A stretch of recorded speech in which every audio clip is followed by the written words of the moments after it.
Welcome back to Bastards the Behind podcast. Robert Evans A. Your brain will put that together in the right order. Or maybe that only works with written words. Maybe it just sounds like I had a stroke. I don't know. Let's ask our guests today. Bridget Todd, Andrew T. Does it sound like I had a stroke? Always. Thank you. As a longtime friend of mine, Bridget, that really helps. As a longtime friend of mine, thank you.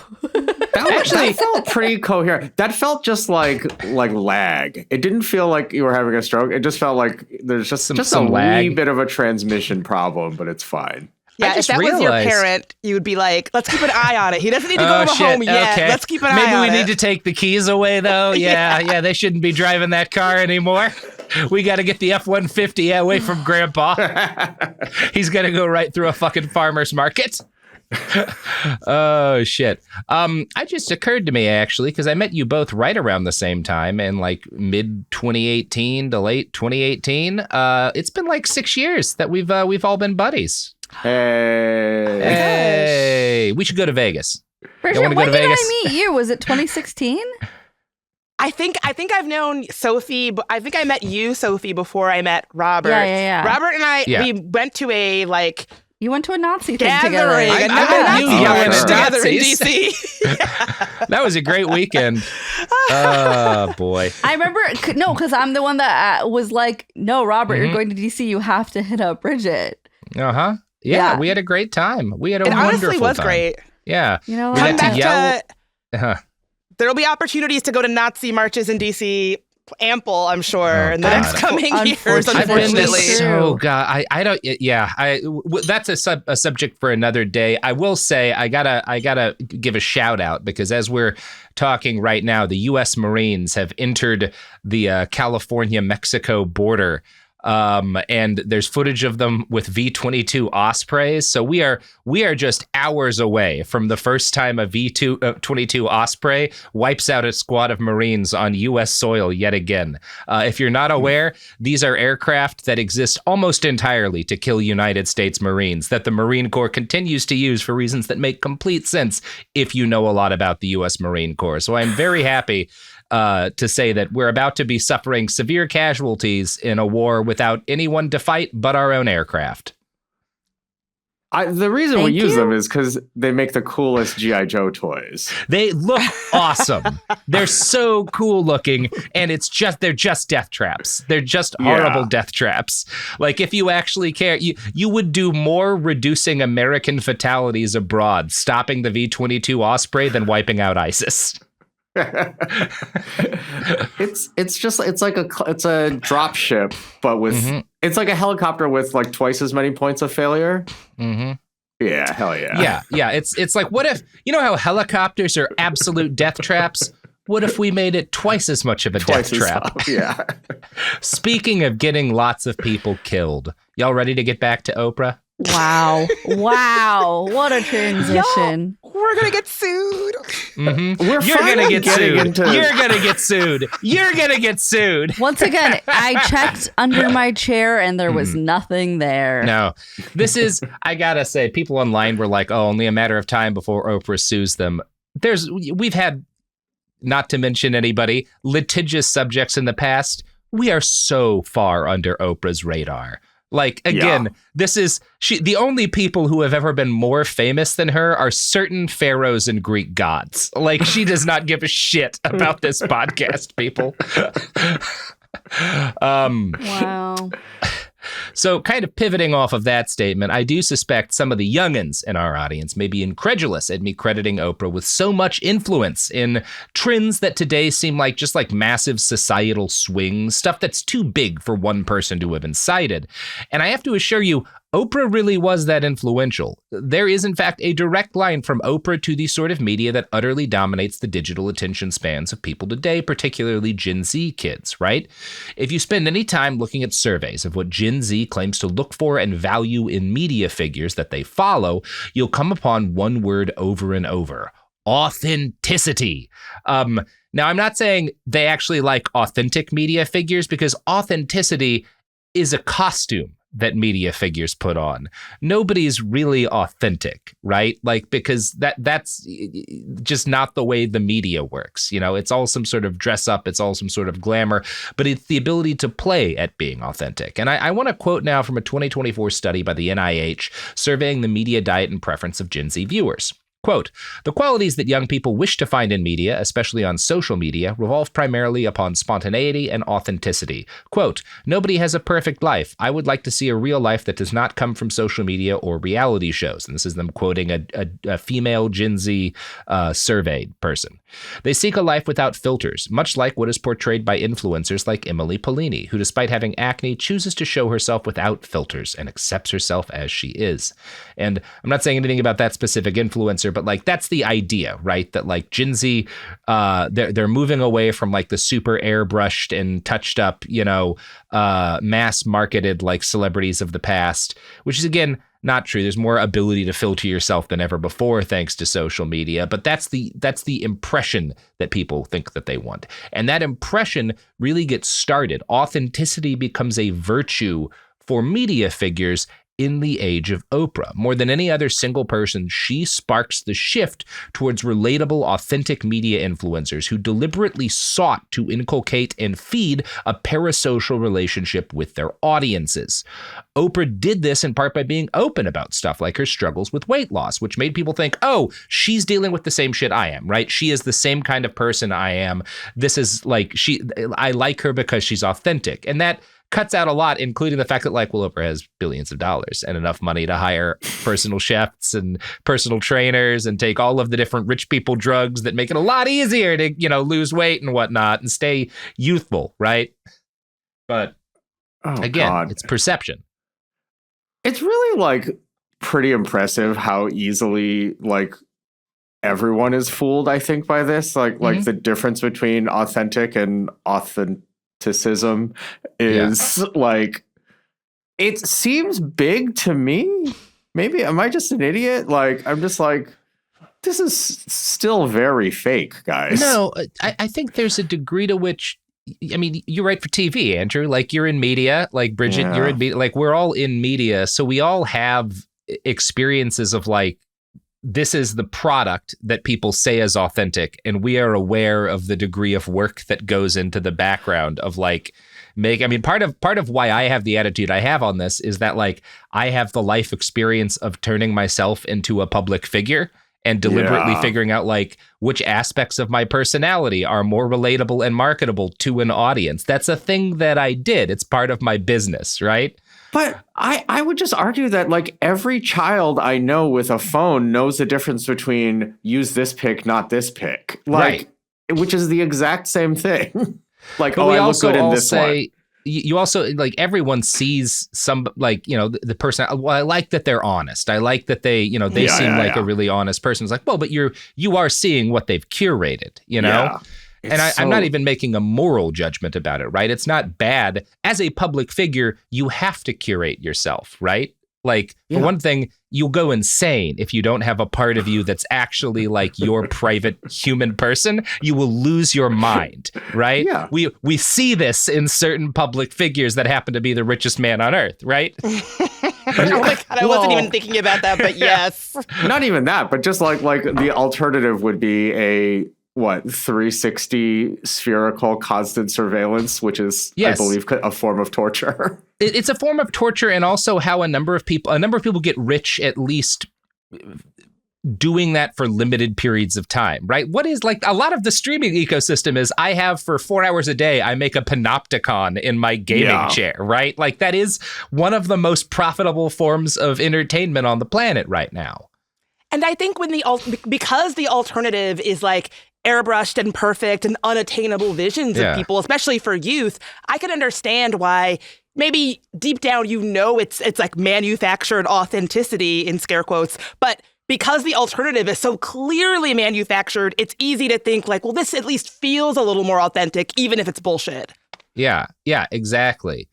And it may feel like, especially because of how universal that kind of talk about I like authentic, people in my media, is that it may feel like a thing that people have always wanted, but it really is not. I mean, again, if you remember the 90s, that was not like people were obsessed with guys like Tom Cruise. And the last thing anyone would ever say about Tom Cruise is like, that man is authentic, right? Like, no, Tom Cruise is like a fucking, like a mirror that we project onto, But he's like, his popularity came from his fundamental emptiness, right? And like Arnold Schwarzenegger was a guy who was like actively created during the period of time that he was like in the public eye. If you look at early Arnold and, to the point where he kind of figured out who he was as a human being, like this is not the way we thought about celebrities the entire time that has been a concept in like our culture. And Oprah plays a huge role in this stuff. Reality TV is in many ways downstream from Oprah. TikTok is downstream from Oprah. And the Trump presidency is downstream from Oprah. Now, I'm not saying Oprah is to blame for this. I'm saying is downstream from, right? In that I'm saying the things that she did helped prepare the culture for that. That's not implying a sort of moral responsibility for Donald Trump, a guy she doesn't like and didn't want to be the president. It's saying that the changes that she helped wrought in our culture were part of why we are where we are today, right? And you can just see that at the level of influence. This is a person who at her peak, 30, 40 million people are tuning into her show. Like the degree to which she has changed the composition of our cultural soil can't be overstated. And I hope that people can like take what I'm saying without it being like Robert's saying we should blame Oprah for Trump. I really don't think that's the case. I'm just saying part of why people like Trump is his authenticity, quote unquote. You listen to his supporters, that's what they will say. And that being a huge virtue, Oprah isn't the only person who started it or the only person who led to that being the way that it is. But Oprah being Oprah was a massive part of why that shift occurred. Yeah. I also think something that she does so well that has really been made clear from the last few episodes is that idea of the personal being the political, like really being able to blend those things in this way that's like just irresistible. And like, it's the reason why her audience was getting up and sharing like their sexual assault stories without even really being prompted, like Me Too before Me Too was Me Too, like this idea of really being able to blend those ideas in a way that make people want to connect and engage. Yeah, I think that's a great way to point it. And it's also weird that you make that comment about the personal being political, because we're about to read a quote that's right along those lines. So in 1998, Jet magazine defined Oprah, the word, as a verb meaning to engage in persistent, intimate questioning with the intention of obtaining a confession. Now, a good example of how pushy she got with this, and this is, I tried to find this clip. A lot of the bad Oprah clips that have gone viral have been purged from the internet, as we'll talk about. But in 2004, Oprah has the Olsen twins on her show as guests. Now, at this point, they are both 17 years old. If you are on the younger side and you do not recall, or you recall the Olsen twins as, adult movie stars, which they are today, let me kind of walk you through who the Olsen twins are culturally. These were two of, alongside Macaulay Culkin, probably the two of the 3 or 4 biggest child stars this country's ever had, right? They are famous from the point that they are very little kids, and they are famous, and this is kind of unusual, the entire time that they're children, effectively. This is not a thing where like they're in one big movie and then they kind of drop out of cultural awareness, like, Jake Lloyd or someone like that. They are in Full House, and they remain in movies that are very stuff like The Parent Trap all the way up until they are adults. And some of this is just, people like them. They're good child actors, but also there's a lot of like very creepy pedophile stuff in here. A significant number, a shocking number of adult men will openly admit to keeping track of when the Olsen twins are turning 18. This was a big deal on the internet in the early aughts. Ew. It is as gross as it sounds, but it was not a fringe thing. Like, I am telling you right now, this was not a tiny number of weirdo pedophiles. A lot of men were willing to put their names to keeping track of that. Ew. Yes. Ew. Yeah. What a fucked up time to be a young woman on the internet. Like, this is the internet we all came of age in. Mm-hmm. Yeah, it's good to remember that as we talk about how bad it's gotten. That, like, well, it wasn't great back in 2004. God. Yeah. There's like this trend that's going around on TikTok right now, but it's like, oh, you're so beautiful. And then it's like, thanks. And then you list something that you grew up with that made you the way that you are. And it's like, this is exactly what that is. It's like, oh, you're so beautiful. You're like, thanks. I grew up in the era where grown men tracked how old the Olsen twins were. Yeah. Like, that's, again, my God. We talk about like thought a crimes. fun little joke. I'm generally against thought crimes. All of those men should have been arrested. Fuck. So as a result of all this, the bodies and the weight loss or gain of the Olsen twins became regular fodder for tabloids. It should not be shocking that I think both of them developed eating disorders. Not really surprising. So during their interview with Oprah, this comes up. And the interview starts with some pretty anodyne stuff. Part 1, you can still find unedited online. And they're talking about, like, who's messier in terms of keeping their room clean. What's their allowance that their dad gives them, etc. Later on in the interview, though, Oprah starts to probe the two about tabloid rumors that they had that one or both of them suffered from an eating disorder, saying, quote, "I know a new rumor that's recently surfaced has really upset you, right? You know, the one about eating." The girls get visibly uncomfortable, and Ashley immediately tries to shut the topic down. She replies, "Yeah, people are going to write what they're going to write. We try not to read the good or the bad because it just comes with the territory. Either you're too fat, too skinny, and people are just going to write what they..." And then Oprah interrupts her, asking, "What size are you, by the way?" Now, Oprah, you have dealt with some of the most unhinged fucking obsession with your body weight that, like, we were, I think, quite sympathetic of in previous episodes. You should know that's fucked up. She's 17, goddammit. Like, oh my gosh.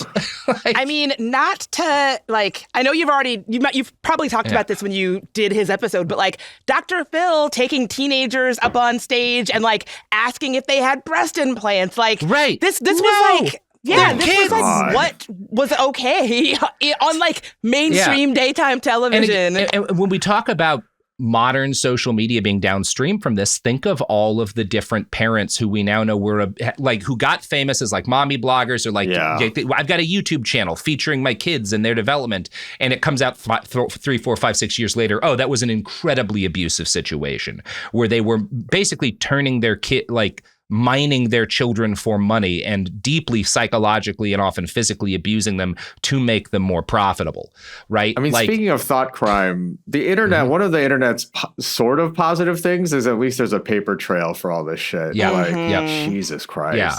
You know what's crazy? You were saying, so that part of the clip is scrubbed from the internet where Oprah asked their size? It is very hard to find. So I want to finish the scene. Oh, sorry, yeah. So the girls respond after Oprah interrupts them to ask their size. Like, well, like, we're celebrities. We get our clothing tailored. Like, I don't know what my size is, right? I don't, like, go to a store and buy clothes yet, right? And Oprah responds, "That's so interesting. I'm obsessed with size." And you're like, "I really don't know."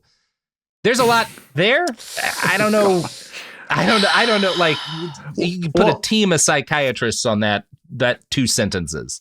It was more just what I was curious about was, like, because in the last episode we watched a clip of Joan Rivers doing a version of this to Oprah, right? And it man seemed hands like, on misery to man, it builds up like a coastal shelf. Yeah, it's like it is wild for Oprah to have been upset by the Joan Rivers version of this, and then, I mean, it's not surprising, but it is really, like, remarkably unself-aware or unempathetic. When we talked about how much she regrets her wagon full of fat incident, I really think that what she regrets is making, like, a lot of speculation about her weight personally. I don't think she has any problem with the way that she has, like, foisted that same level of scrutiny about weight onto others. I think that she is perfectly fine and in fact complacent in that dynamic that has been so unhealthy for so many people. Yeah, I would agree 100%, Bridget. Now, as I talked about a bit ago with you, Andrew, we're not watching this clip. I would have preferred to play it because it's been pretty well expunged from the internet. Now, I'm not going to say I did not spend hours on this, but I spent a good 20 minutes or so trying to find this clip. And all that I was able to get are viral clips on TikTok that are heavily edited, because a couple of years ago, this particular chunk of the interview went kind of viral on TikTok, because people have been, one of the things that's been happening over the last 2 years or so on social media, TikTok primarily, but not exclusively, is people have been kind of relitigating some of Oprah's worst moments, and she has been receiving some criticism. So this went viral and people were rightfully, this is pretty fucked up.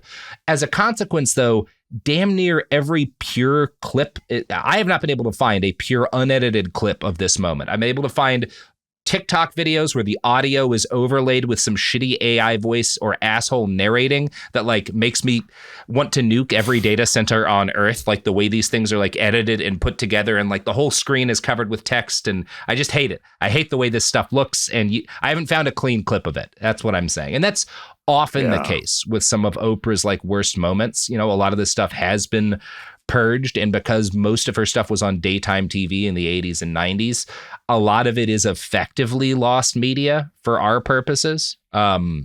Anyway, I just found that interesting. There's someone's parents have this on VHS somewhere. Next time you're home for any holiday, check the tapes. Yes. Probably my late mother, because she did tape Oprah's and she would watch them on VHS. I have so many burned in my memory clips of Oprah being not great, but I probably could not find them. I think Nathan Lane has talked about how when him and the late Robin Williams were on the show, Oprah was really grilling him about his sexuality, and that luckily Robin Williams stepped in to make a joke out of it and take the heat off of him because he wasn't out. She did the same thing to Dennis Rodman.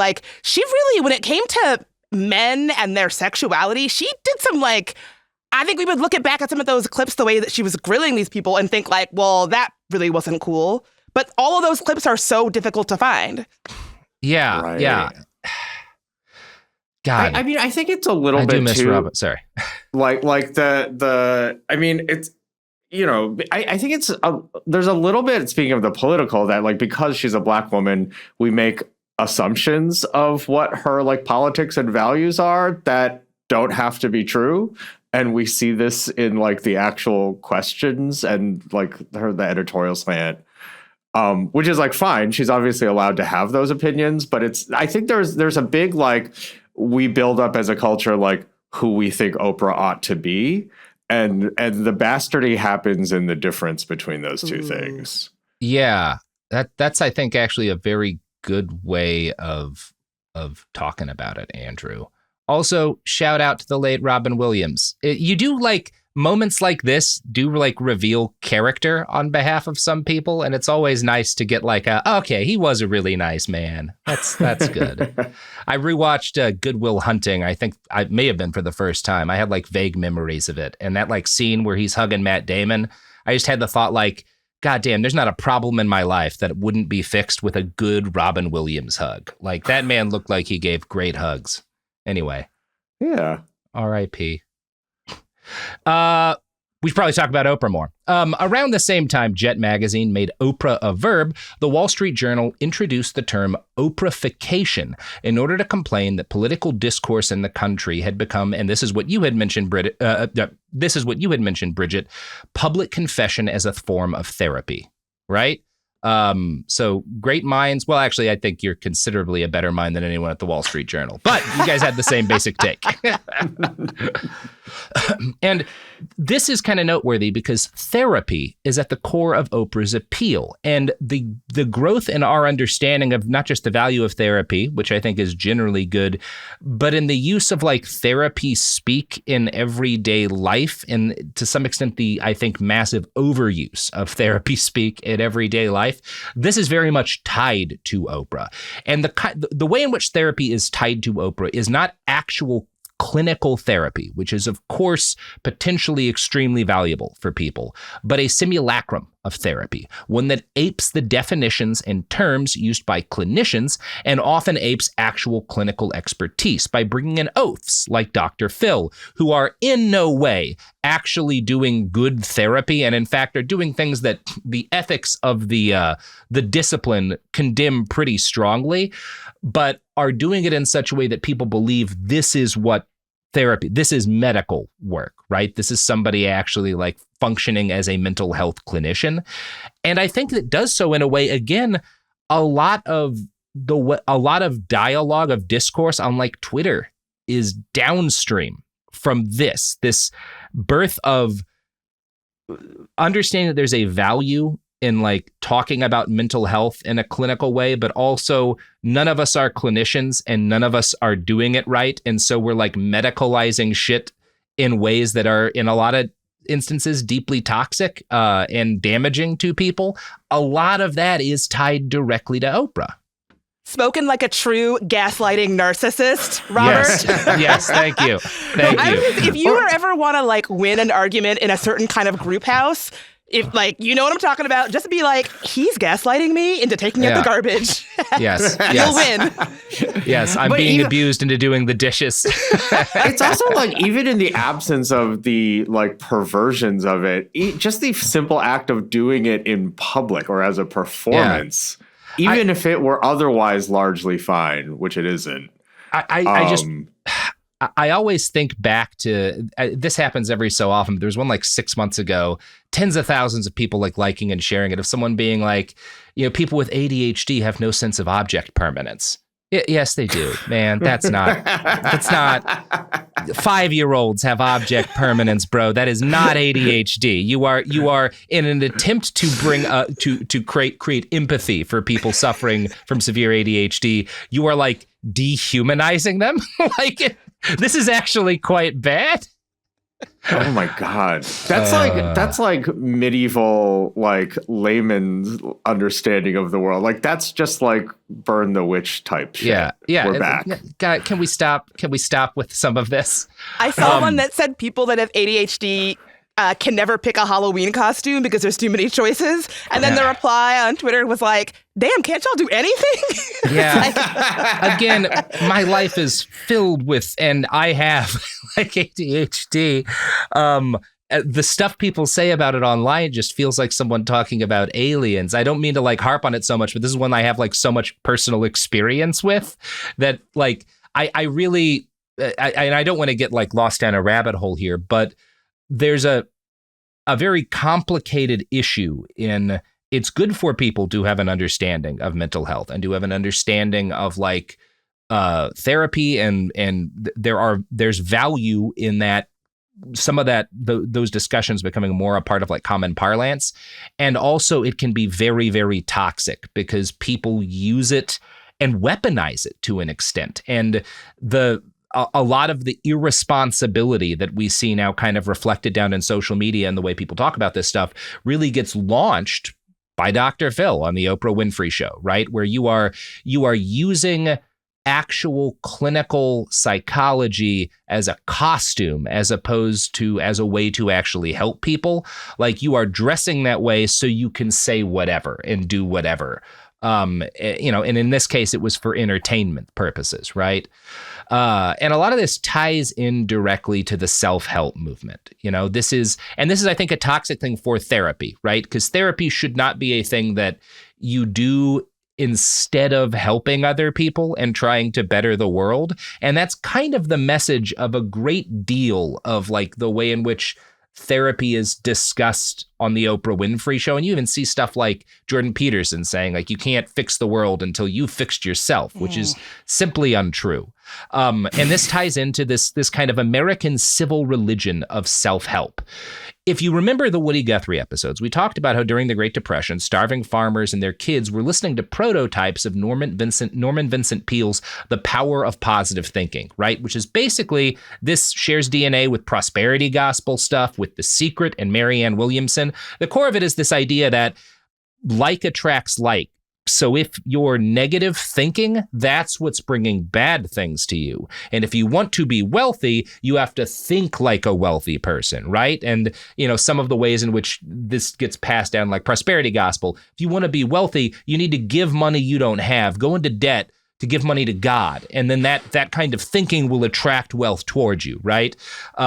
Alternatively, if you put down $5,000 for this seminar on how to automatically generate books and put them on Amazon, in order to make money. That will attract wealth back too. You have to the universe needs to see you make a sacrifice in order to know that you're serious about this before you can start attracting the money, right? All of this stuff it doesn't start, obviously, again, as we talked about, this has been going on since like the early 1900s. It doesn't start with Oprah, but by bringing on Marianne Williamson and then by pushing later The Secret, she supercharges this shit. And she supercharges it at the same time as she is continually on the show pushing pushing therapy and a specific attitude towards therapy, right? Which the overall thing you're supposed to take away from this is you can fix every problem in your life by changing your attitude. Now, that is simply untrue, right? There are social problems and like issues that affect people's ability to be happy that are rooted in politics, that are rooted in history, that are rooted in things you have no control over. And it is true, obviously, your own attitude, can matter a lot and your resilience. But there's this big thesis of like, every problem can be fixed by altering your attitude. You can even change the way the universe works by altering your attitude. That gets wrapped up in the kind of pro-therapy ethos being pushed with Oprah in a way that warps what therapy is. And yeah, it's just, it's complicated, but I think very profoundly toxic. Yeah, it turns therapy into like telekinesis, magic. Yes. At sort of best, where it's just like, and I guess to me, it's like all this shit. It's like, do you never consider the counterfactual of any of this? Like, just like, oh, sorry, kid. Sorry about all your cancer. You should have had a better attitude. Like, it's so fucking disgusting when you think about any failure case of this. And it's, I don't know. It's so hard to argue against, but it's just like, it's so gross for that reason to me. Well, I actually think like it's incredibly I completely agree. It's like gross, it's toxic. I completely agree, but it's also so enticing, right? Like I am someone like, I'll give myself as an example. I've been a little down in the dumps, shall we say, since January 20th. And, you can feel very out of control. And there's so much happening that I really can't control. Somebody coming in and saying, actually, you can control it. Don't be afraid because it's all in your head. And if you just did X, Y, Z or got right in this way, you can control it. That is so intoxicating. And especially as people feel out of control, like I get why people like Oprah turn to this because it works. And I have to say, like, I get why it works. I get why it's effective. Yeah. Well, because there's like a germ of truth. Like speaking of like Jordan Peterson, I did have a moment where I was like, most of these boys that listen to him really could clean their room more. Like, and that would immeasurably improve their lives. And then like getting some sunlight might help. Yeah, but then once the little amount of information, like actual value that they've imparted has paid off, everything subsequent to that is complete bullshit. Yes. And it's just like the line of like how valuable this but it's such like, even as we're talking, you see how you lose this argument because it's like, well, okay, some of this works, but like not all of it, but I can't prove that none of it works and and you become a dithering idiot in the face of all you have to do is be positive. Yeah. Like a simple lie is always going to be better than a laborious refutation. Yeah. I think that's right. And I think fundamentally, part of what's so poisonous here is that it's taking therapy and it's turning it into magic, right? That like this is a thing you can magically fix and have a breakthrough in 25 minutes sitting on a couch in front of an audience with Dr. Phil. Like that's the way therapy works. And also that's the way fixing the world works is if you change your attitude, all of these good things will come to you. Yeah. We don't have to worry about dealing with structural problems in legislation and the government and all of this shit. Like it's just you. Where in reality, therapy and making the world better work the same way, which is slowly doing laborious work consistently over long periods of time. right? Yes. That's the problem, you know? It's like that episode of Rick and Morty when Rick goes to therapy and the therapist is like, I get that this is like flossing for you and it's like not exciting and it doesn't happen all at once and it's just boring maintenance, but like that's the trick. Like that's the magic is you do it a lot and you get small gains and maybe over the course of years you feel a little bit better consistently and like, ta-da, like people do want that magic solution and that magic bullet. I get why that's really enticing, but that's just not the way it works. And I think this is, as someone who was in psychedelic culture 15 years ago, this was one of the issues that we had with it, which is psychedelics, particularly LSD, mushrooms, MDMA, have massive potential as therapeutic aids, but they aren't magic. And there's a degree to which people treated them both as magic and also as inherently positive. At this point, I have gone through enough self-described radicalization journeys by Nazis who credited it to an LSD trip that I'm like, no. This is a knife what cuts both ways, my friends. It's just a big old scramble and you just wish it works. And also it's such a like insidious grift because it's so easy then when it doesn't work for you to point out that you didn't magic hard enough in various ways. Yeah, when your kid actually dies of the cancer they had because their vibes were off, you can just be like, oh, he didn't want it. He didn't want to live enough or whatever. Yeah. It's like never the huckster's fault. Yeah. Now, speaking of your children dying, they never will if you purchase the products and services that are advertised on this podcast. It's the only way to keep your family safe, probably. We're back. So in her book, The Age of Oprah, Janice Peck quotes A History of Psychotherapy by Philip Cushman. He wrote in 1995, quote, "Every era has a particular configuration of self, illness, healer, technology. They are a kind of cultural package. They are interrelated, intertwined, interpenetrating. So when we study a particular illness, we are also studying the conditions that shape and define that illness and the socio-political impact of those who are responsible for healing it." Janice continues, Winfrey's identification as a spiritual healer, her diagnosis of what ails us, and her prescribed cure are rooted historically in the therapeutic enterprise that emerged in the 19th century and was fully institutionalized in the United States by the mid-20th century. Debbie Epstein and Deborah Steinberg suggest that the centrality of therapeutic discourse to the framing of the Oprah Winfrey Show issues from the increasing ubiquity of therapy as a language of self and interpersonal relationships, and even as a way of life. Winfrey's media enterprise draws heavily on a self-help model of therapy with its peculiarly American belief that the individual's power to initiate a renaissance of self, of nation, of other. This promise of individual efficacy and liberation is the ground upon which Winfrey stakes her claim to empower her followers. It is also the basis of observers' claims that she is an inspirational phenomenon, a public leader, and, quote, almost a religion. Yeah. Yeah. You know, as we're talking, I just had the realization that, like, what Oprah offers is kind of like those like right-wing pregnancy crisis centers near like abortion clinics, because it's like it's a simulacrum of the thing that you actually need. Uh-huh. And it just serves these horrible ends. Like, I guess those are at least directed and intentional and full of lies. And throughout all this, I will say the thing that is like still kind of there is like it still doesn't seem like Oprah is being intentionally evil, or anyway there's enough plausible deniability here. Oh yeah. I mean there's a ton of it, and like it's important not to, as we kind of litigate bastardism, like this is not an attempt by Oprah to shift the culture. This is just sort of, I think, a mix of what she really believes. She really feels like personally she had so much stacked against her, it was her attitude that allowed her to be successful, right?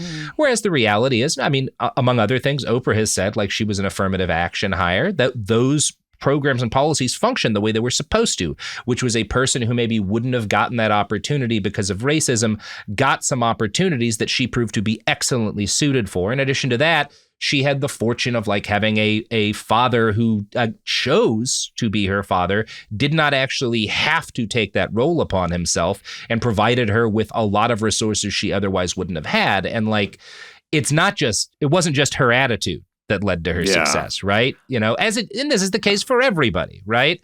But But even what you're describing, like among her peers, she at least will acknowledge things like affirmative action. Yeah. Whereas like every single billionaire, got to where they are with immense like moments of chance. They high rolled many times in a row, and the overarching like commonality between most of them is they believe that none of that was chance. Yeah, and Oprah at least has a little bit of like she's giving still the least deference toxic to someone billionaire. else. Yeah, absolutely. So there's an interesting bit about, because I think it is important, the degree to which she was talked about as like a religious figure is kind of significant. And to kind of make that case, there's a chunk in The Age of Oprah that talks about an expensive self-help speaking tour Winfrey launched in the early 2000s, the Personal Growth Summit. And through that, I found a review of the Personal Growth Summit in the LA Times, which is a real newspaper that was purportedly reputable, at least in that era. This is the reviewer. A prophet walks among us, and her name is Oprah. You know her as a television talk show host, one of the most popular, successful, and recognizable women of our time. But make no mistake, she is also a healer, sent to Earth to spread the word. Perhaps it is only fitting that a 21st century wise man is a woman, and that her chief medium is electronic. Buddha might have taken to the airwaves had they been available.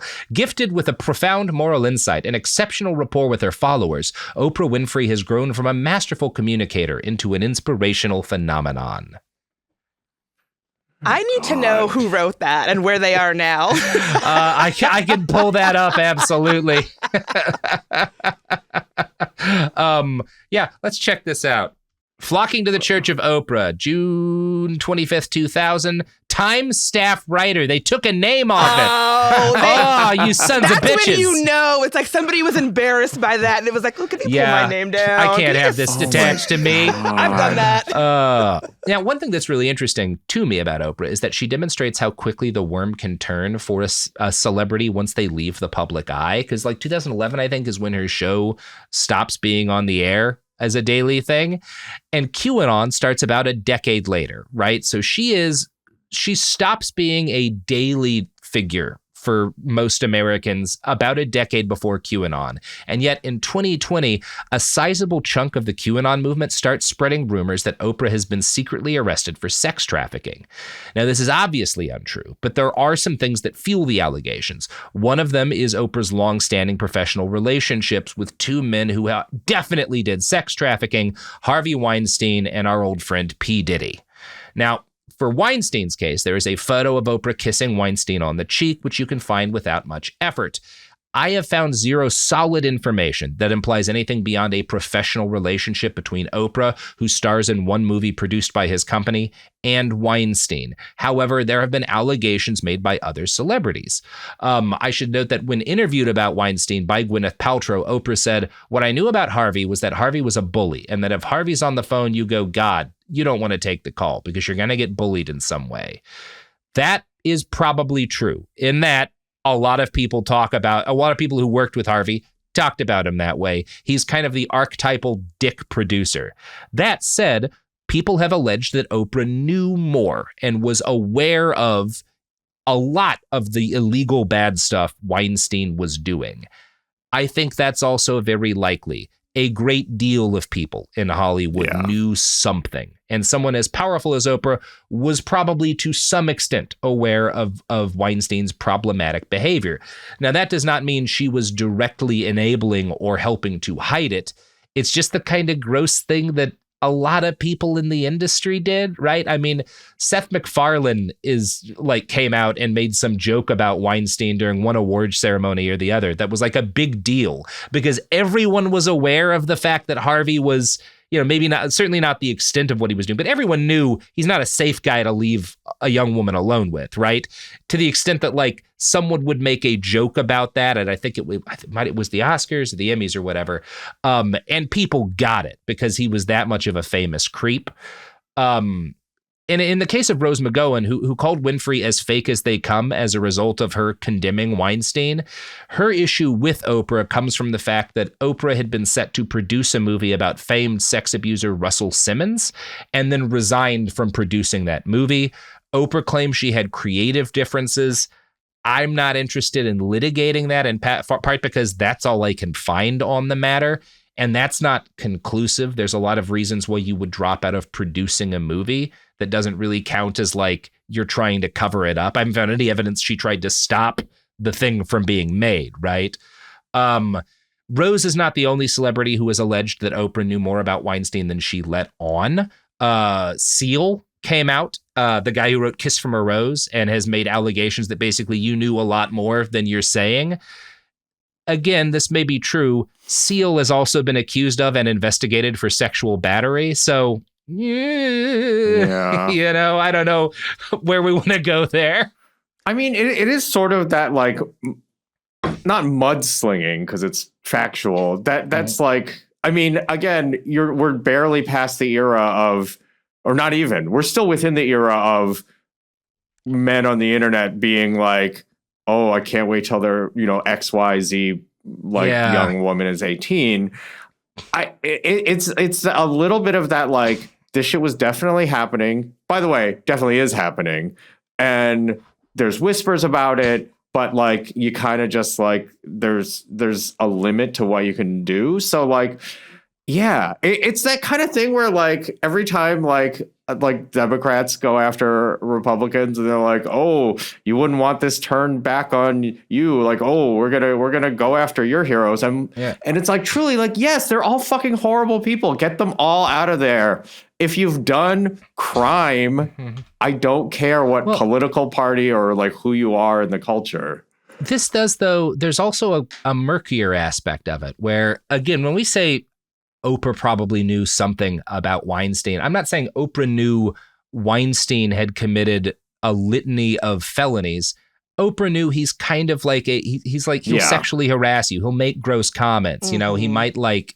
Or it's like Hollywood in that like you heard a bunch of stuff. You don't have evidence of anything. And like there's legal consequences for just like accusing someone powerful and wealthy without evidence of like being a sex offender. Like, and this is the kind of thing where it's like, okay, so we're attacking Oprah for stuff like her involvement in Weinstein. I don't know how extensive it was. Everyone kind of involved in the mudslinging has ulterior motives, and it's weird. What I can prove is that Weinstein and Oprah worked together at some point, and that likewise, Oprah went to a number of Diddy's parties, and these are specifically the white parties, right? The ones that were not exclusively devoted to sex crimes. So part of like the issue is that these two are both very famous people, and in the industry Oprah was in, and so obviously she had personal and professional connections to them. But again, when it comes to actual crimes, there is zero evidence of Oprah directly enabling or directly covering up either of those men's crimes. That evidence does not exist. And from what I've seen, it looks like she's probably guilty of the same thing most people at her level in Hollywood are, which is being like, that guy seems fucked up. I'm just not going to get too close. Yeah, right? I do want to give a plug to the documentary that she pulled out of because it did end up getting produced. It's called On the Record. It features Drew Dixon, who is this like very iconic hip hop producer who her entire career was almost derailed because of people like Russell Simmons. And so, I also agree that I think that when it comes to Oprah and these powerful men, I think that I understand why it lends itself to conspiracy theories because powerful, rich, famous people know each other. They work together. They're photographed with each other. That doesn't mean that that doesn't mean that Oprah had a direct hand in enabling Weinstein's sex crimes. But that's just how it works.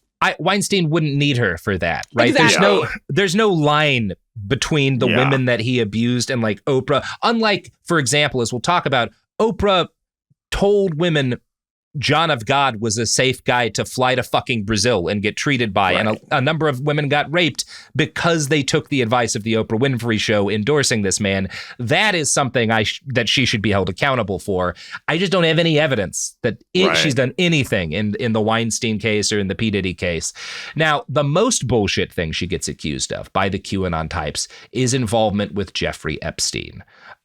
If you Google Oprah Winfrey Epstein, you will also come across this randomly. You will find articles and viral tweets and TikToks, all of which have some variation of the sentence, Oprah Winfrey mentioned 5 times in files related to the Epstein case. That sounds bad, right? Let's look into what that means. So one of the things that turned me on to this was a viral post on Facebook with the title, Just In! Oprah has been revealed as a client on the Epstein list, capitalizing the first letter of each of those words. What's your reaction? And that's complete bullshit. Oprah's name shows up 5 times in documents for the Epstein case.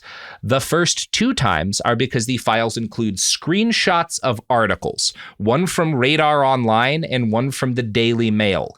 Those articles, in the bottom of them, have a suggested other reading. You know how articles work. You finish an article and say, hey, you might be interested in this article on a different topic. Those articles that were suggested by the articles relevant to the Epstein trial mentioned Oprah. That's 2 of the 5 mentions, right? Is something completely unrelated to the case that just because somebody fucking screen grabbed the whole page, Oprah's name winds up on it. The other 3 times come from emails introduced as evidence where a journalist working with one of Epstein's accusers on a book tells a book agent, I think this book will sell well to Oprah's audience. Now,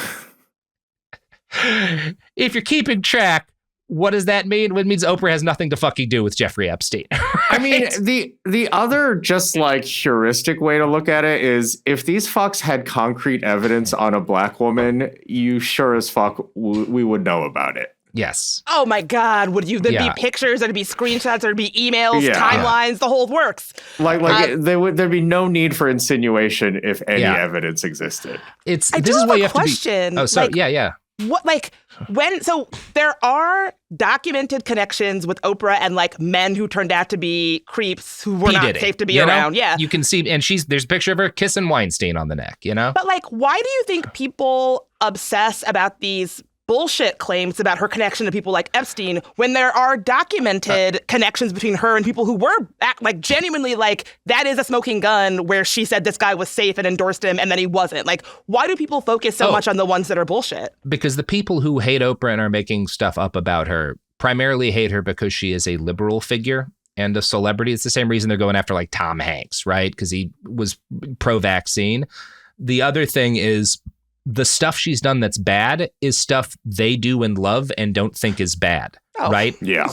You know, like that's what it's why when people talk about the problem of child sex abuse and child sex trafficking, they obsess with this largely fanciful idea of like 3 and 4-year-olds being trafficked around the world in large numbers and abducted from their fucking white families, which is not really the issue. The issue is primarily adult men related to 16 and 17 and 15-year-old girls molesting them, you know?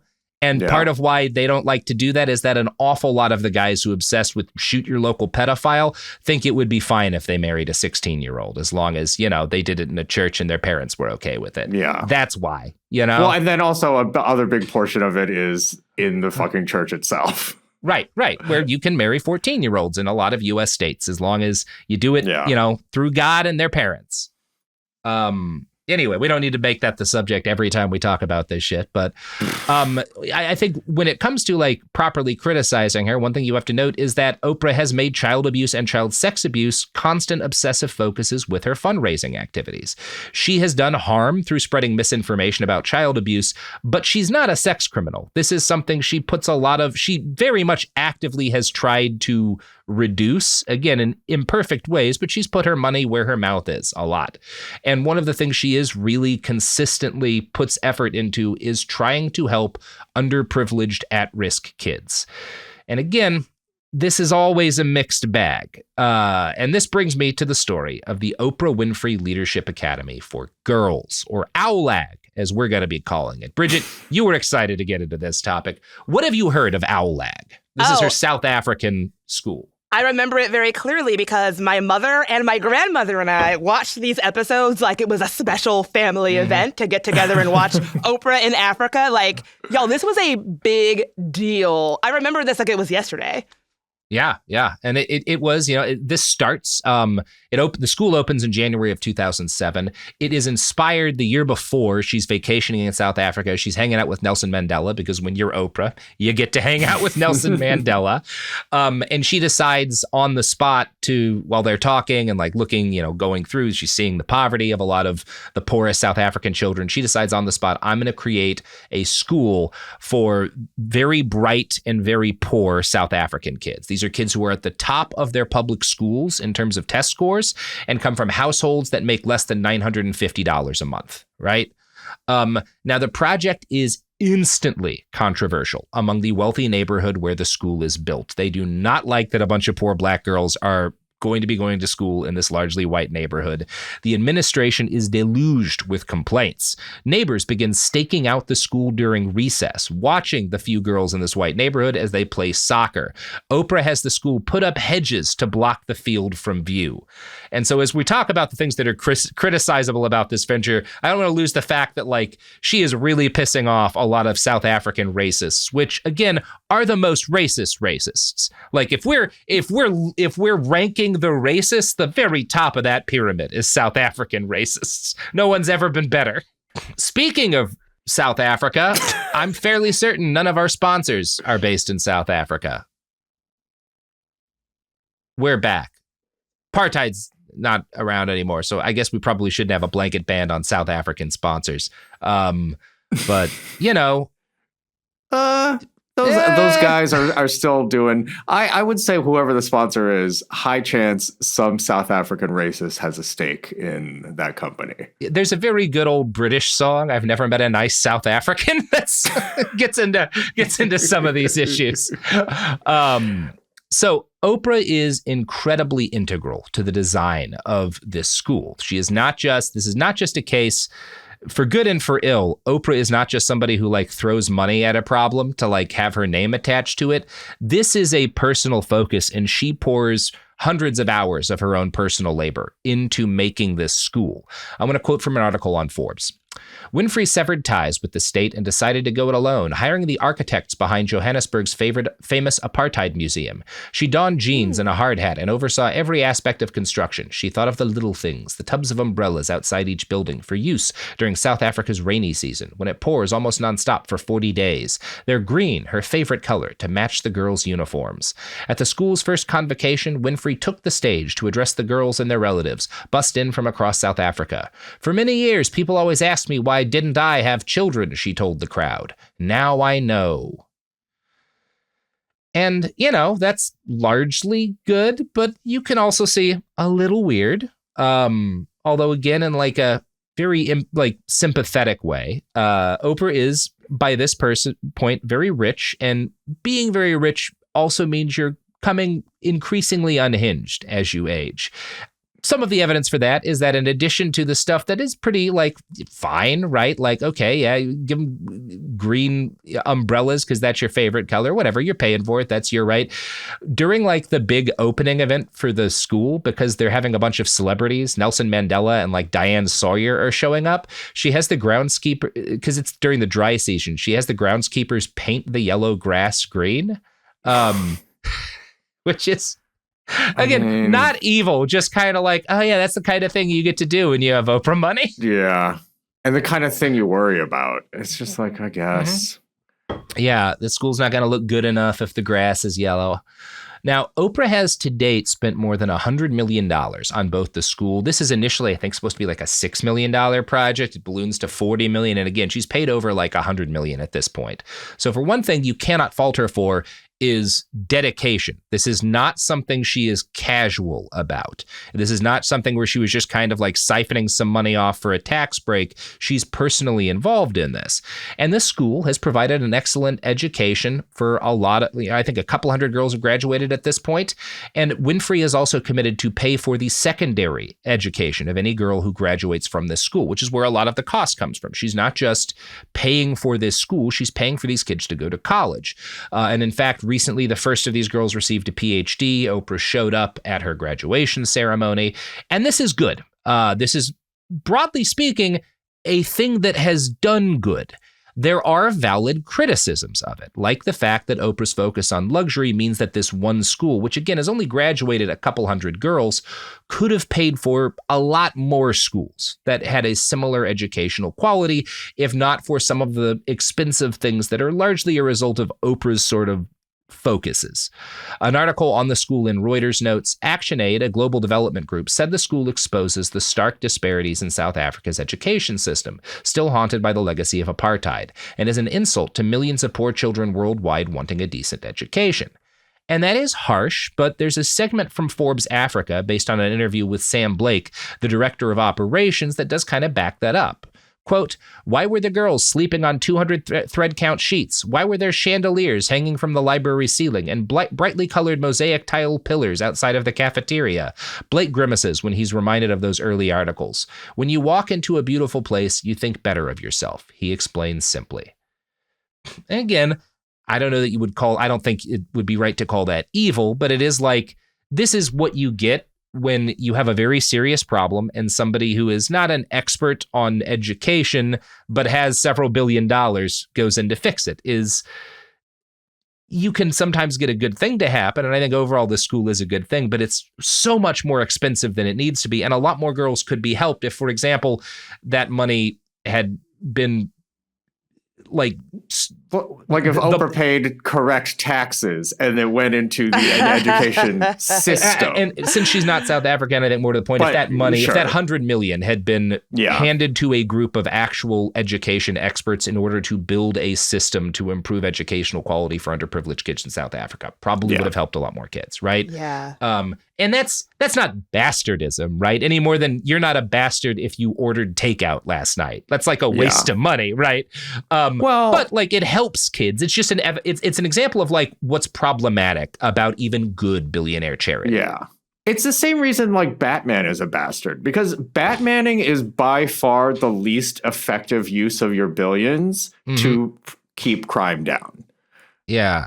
Like, it's vanity, and it's just like, it's not bastardy, but it's like, come on, how dumb are you? Evidence of like, yeah, we really ought to just tax these people a hell of a lot more so they can't exist as billionaires. But anyway, moving on.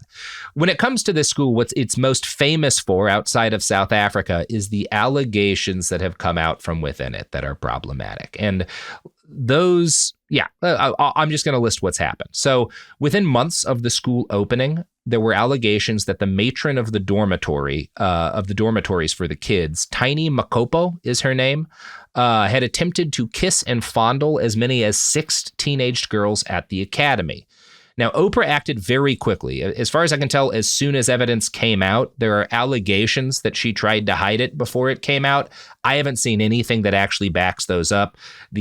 What I have seen looks like she acted as quickly as possible. Who knows if there's stuff that I'm not, that's not public, but that just seems to be people at this point kind of talking shit. She acts very quickly. She fires Makopo. I should also say, Makopo is tried and is found not guilty 3 years later.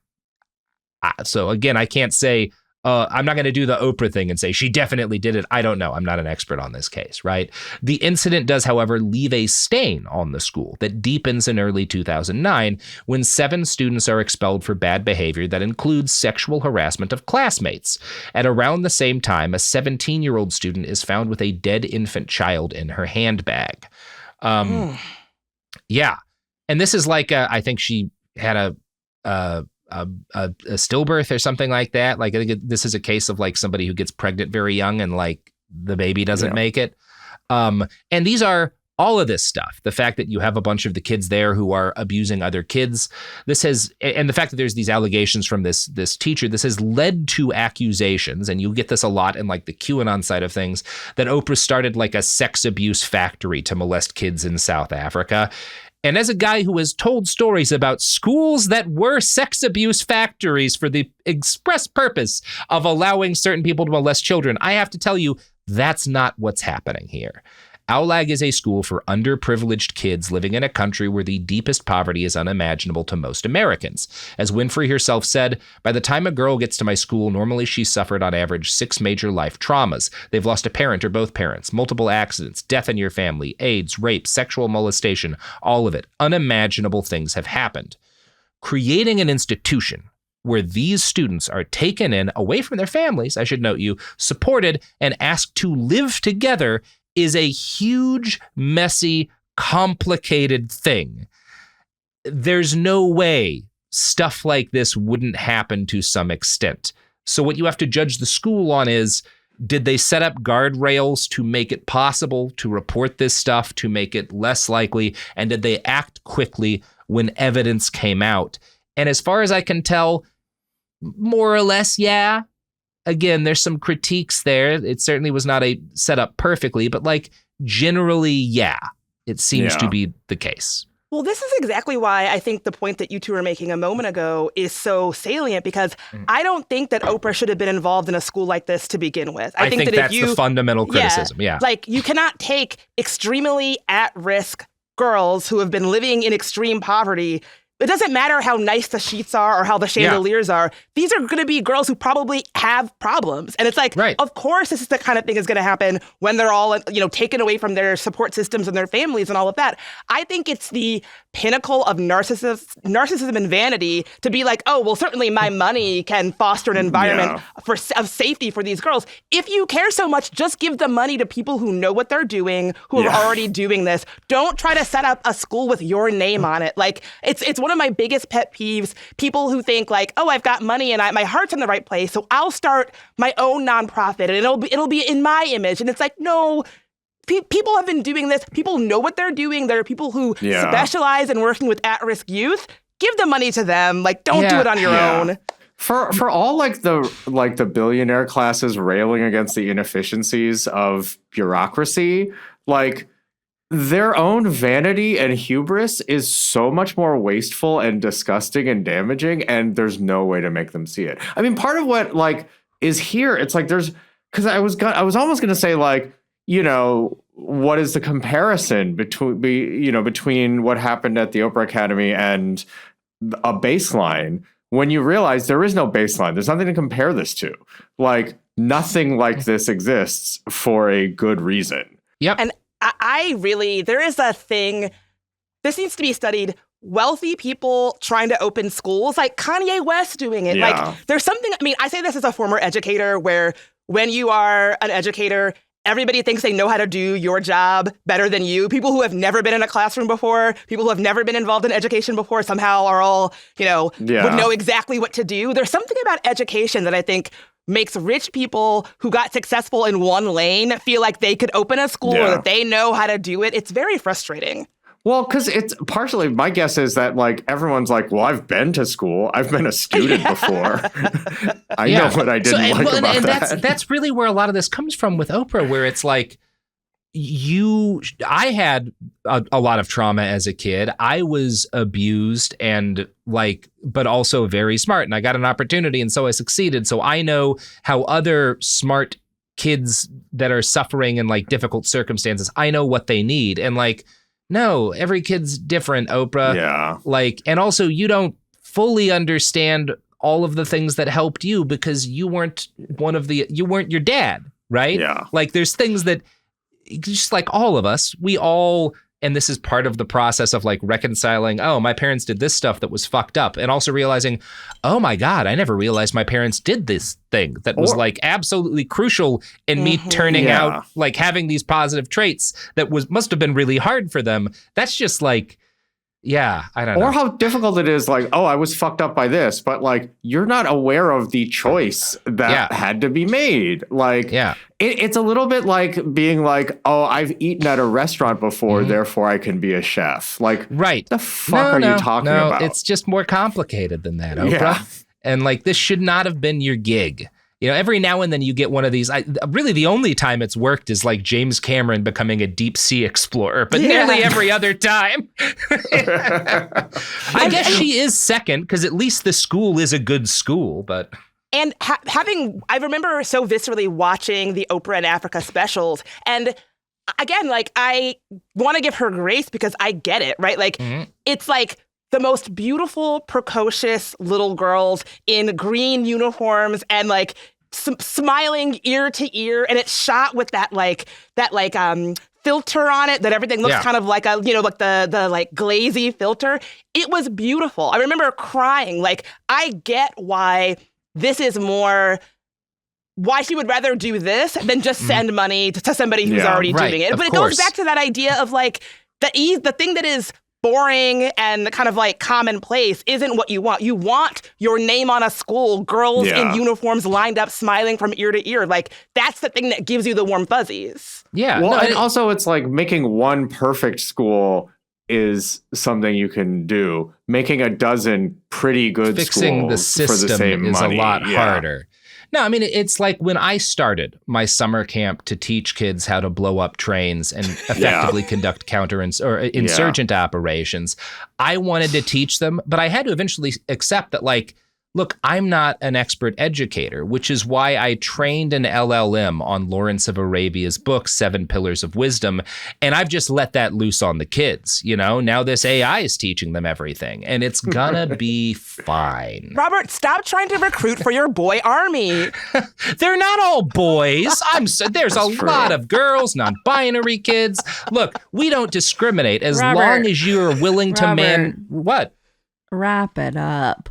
If your fingers are nimble enough to get into the little grenade pins, your fingers, you're in. If you know how to mix Gelignite, I don't care about anything else. Just like we should probably stop at this point. Now, Anderson says stop. Also, are you preparing to wrap this part? God willing.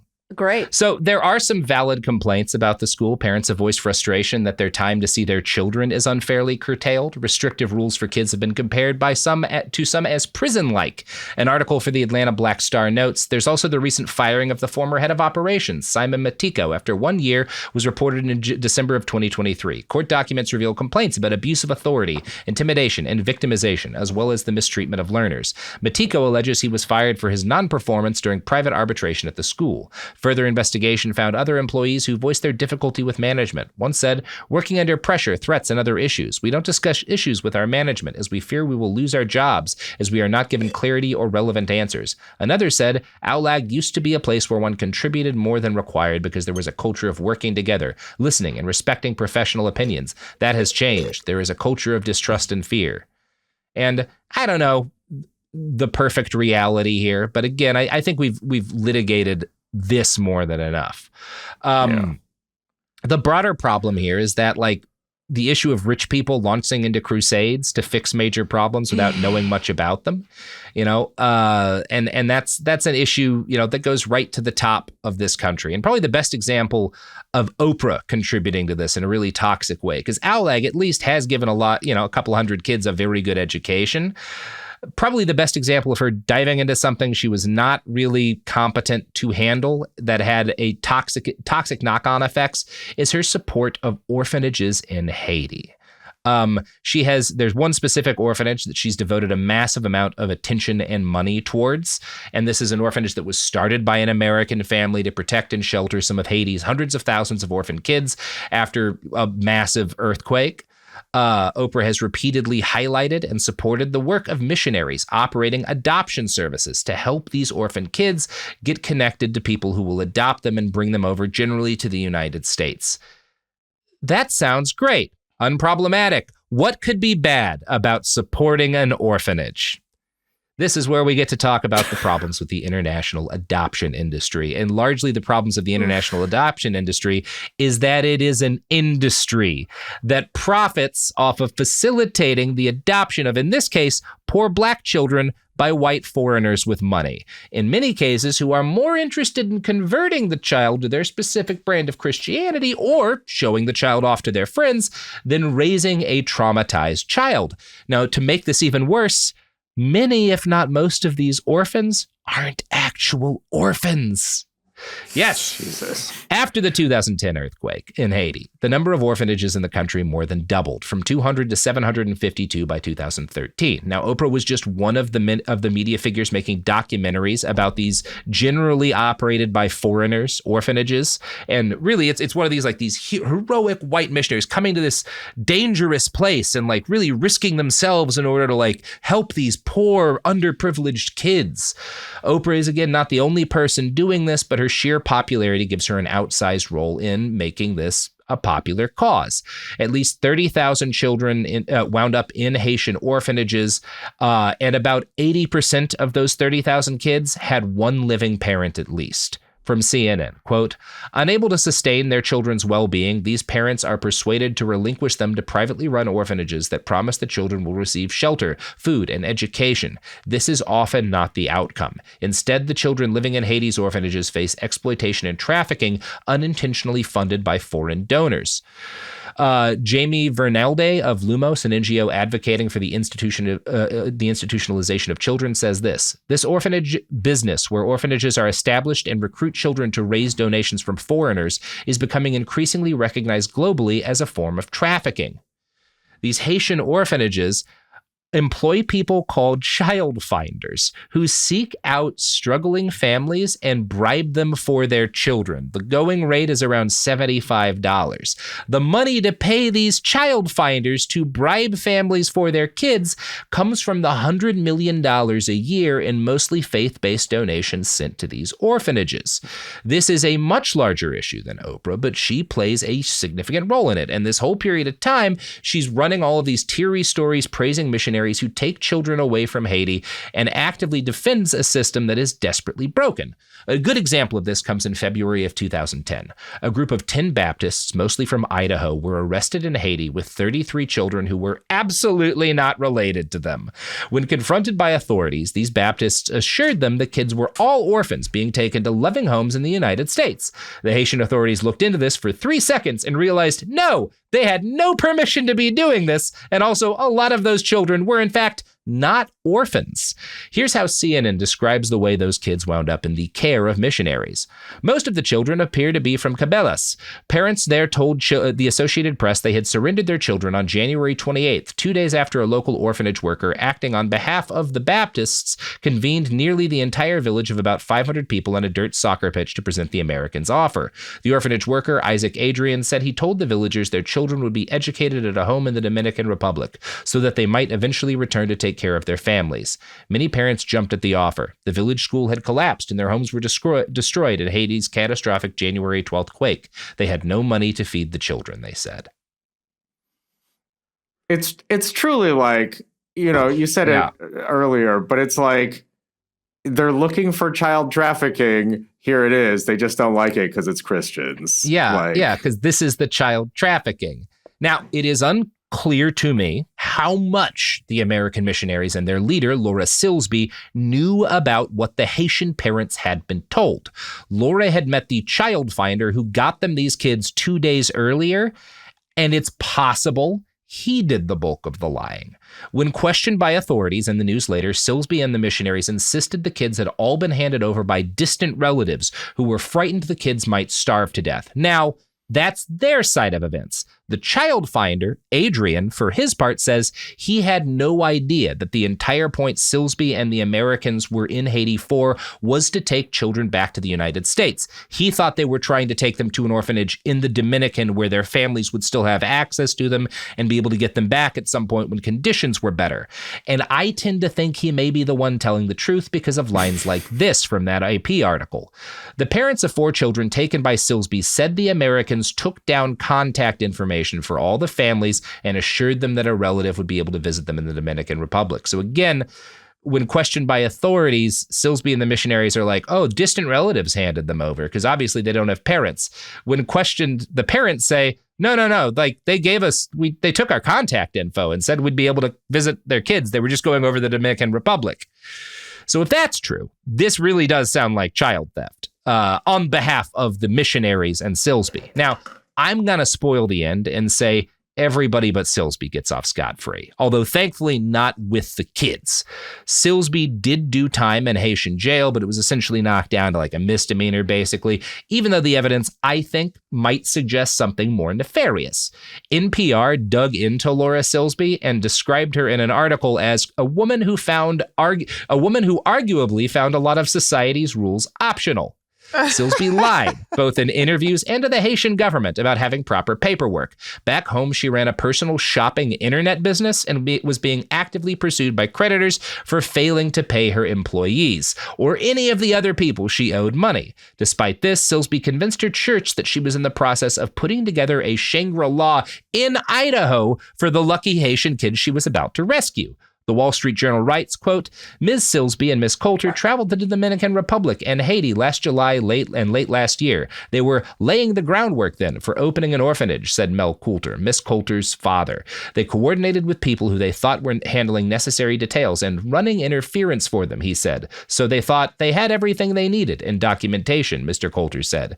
Miss Silsby had an equally grand ambition greater to home, according to a local builder. The Idaho plan called for a multi-million-dollar complex for runaway children on a 40-acre lot in Kuna County, Idaho, according to Eric Evans, owner of Evans Construction in Meridian. Ms. Silsby told him it would have an indoor swimming pool, tennis courts, and dormitories for the children, said Mr. Evans, adding that she had discussed having him build the project. Ms. Silsby's mother said that she had never heard of any such plan. Oof.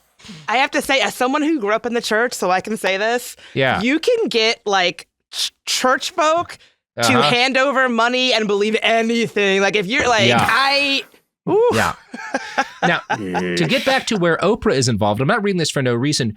Oprah and her website and O Magazine, Oprah goes to bat for these specific missionaries, having very sympathetic articles written, doing features on how these people they're just trying to help. They got caught up in this corrupt government, and it's just a big misunderstanding. But like these people are really good people trying to help, you know? Here's a quote from Oprah's write-up, the Oprah.com write-up, I should say. Jim said he traveled with his group to a number of orphanages around Port-au-Prince. During those visits, Jim says they were introduced to children who were said to have no home or parents to go home to. He says one of the orphanage directors asked if they could take the children to try to help them. As we got their name and birth dates, we wrote those down, and they got on our bus, and we started taking care of them, basically, he says. The plan, he says, was to take the children to a restored hotel in the Dominican Republic that had been set up as an orphanage. Now, maybe Jim is unaware, but as we know from Silsby's account, she was not planning to take these kids to the Dominican Republic. And also, a lot of the parents say, no, it wasn't an orphanage director that handed them over. They got them from us, right? The closest we get to scrutiny of any of this in that Oprah.com article is this paragraph. Since the story broke, there have been allegations in the media that the group leader, Laura Silsby, intended to make a profit on the children by charging large fees to get them placed. Jim says he doesn't know anything about those claims. I'll bet not. Open and shut case, that one. Open and shut case. And I know Sophie's fuming right now because this has gone very long, but that is the end of the episode. I just felt we really had to end this one on the Haitian orphanages. Makes sense, man. Yeah. Oh, Oprah, why'd you get mixed up with these people? Why indeed? And we have one more part left, don't we, Robert? We sure do. We have a sixth parter. There are still 10 pages left in the script, which has finally come down to 24,468 words. Oh. Well, that's like a novel. It's half of what is generally considered to be the length of like a book, right? 50,000 is like kind of the cutoff. Now, that said, I don't want to make it out to like I wrote half of a nonfiction book here. I'm taking other people's original reporting and like chopping it up and remixing it. That's what a lot of this is, oh, here's 3 different accounts of this thing. Well, I'm going to tell you the similarities and the differences between them. Here's different attitudes these different people have about stuff, right? Like I didn't go to Port-au-Prince. I didn't do the original reporting on this kind of stuff. But this is one of the longest scripts we've ever done. This is a Kissinger-length script. It's wild. How we all feeling? Oh, I'm honored to be part of this like mega episode. Mm-hmm. This really is just, I mean, at least now we're really getting into like having gotten the early biography out of the way. It's like, oh, Jesus Christ. Okay. This is fucking horrible. Okay. Yeah. This is the Behind the Bastards I'm used to. So I still think it has like, I don't know. I find it's so weird. I find myself rooting for her. When I hear the thing about like the Haiti thing, I'm like, damn, I was rooting for you, Oprah. I wanted to be the voice of like, no, guys, it's really complex and nuanced, but here's shit like that, and it's hard to say that. Yeah. Yep. All right, everybody. Well, this has been Behind the Bastards. You guys want to plug your pluggables before we roll out here? Yeah, you can listen to my podcast on iHeartRadio called There Are No Girls on the Internet. Check it out. And you can follow me on Instagram at Bridget Marie in DC. Mm-hmm. My podcast is Joe's It's Racist. I don't know. Do whatever you want. People have been finding me on Blue Sky. It's nice. Find Andrew on Blue Sky. Stalk him a little bit. Send him pictures of your food and see if he'll send you pictures of his food. They did. Oh, well, great. That might have been off a Daily Zeitgeist appearance, but definitely someone did. Excellent. All right, everybody. Go to hell. I love you.